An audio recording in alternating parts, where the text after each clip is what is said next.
ఇజ్రాయెల్‌కి ఒక పక్కన ఆయుధాలు పంపిస్తున్నారు, నైతికంగా మద్దతు నిలుస్తున్నారు, యుద్ధంలో తోడుంటున్నారు, యుద్ధ నౌకల్ని పెడుతున్నారు అమెరికా, బ్రిటన్ ఇట్లాంటివన్నీ. మరొక వైపున మాటల దాడి మాత్రం చేస్తూనే ఉన్నారు. తాజాగా బ్రిటన్ మాజీ ప్రధాని క్యామరూన్ లాంటి వాళ్ళు, అంటే రేపు పొద్దున ఒకవేళ బ్రిటన్‌లో ప్రభుత్వం మారితే గనక ఇజ్రాయెల్‌కి వ్యతిరేకం అవుతుందనుకుంటా.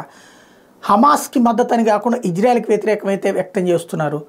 సార్వభౌమాధికారం అంటే ఇజ్రాయెల్‌కి సంబంధించినటువంటి సర్వసత్తాక సార్వభౌమాధికారాన్ని ధ్వంసం చేసినటువంటి ఇష్యూ మాత్రం పక్కకెళ్ళిపోయింది.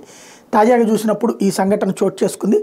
The foreign secretary of the United Kingdom David Cameron, ఇప్పుడు విదేశాంగ కార్యదర్శి, విదేశాంగ మంత్రి వాళ్ళ లెక్కన, was grilled by A parliamentary committee over the on going war between Israel and Hamas in Gaza on January 9th in London.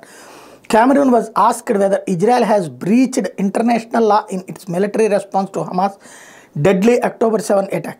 In response, the British Foreign Secretary said, "I am worried that Israel has taken action that might be in breach of international law." ఇది ఇక్కడ ఎట్లా తయారైందంటే, వీళ్ళ అబ్బా సొత్తు ఏదో ఎదురోడికి పెట్టినట్టు వాళ్ళకి సంబంధించి వీళ్ళు జడ్జిమెంట్లు ఇచ్చేస్తారు. ఇజ్రాయెల్ మీదకి వెళ్ళిన హమాస్ దాడిని గురించి కవర్ చేసుకుంటూ ఆ రోజున ఏమన్నా అంతర్జాతీయ చట్టాలు ఉల్లంఘించిందన్న దాని మీద దర్యాప్తు జరపాలంటే, ఇట్లాంటి దరిద్రులు ఒకప్పుడు బ్రిటిష్ వాళ్ళు భారతదేశాన్ని పరిపాలించి అట్లాంటి దరిద్రం చేశారు, ఇట్లాంటి దరిద్రపు వాటితో నడుపుతూ ఉంటారు వాళ్ళు.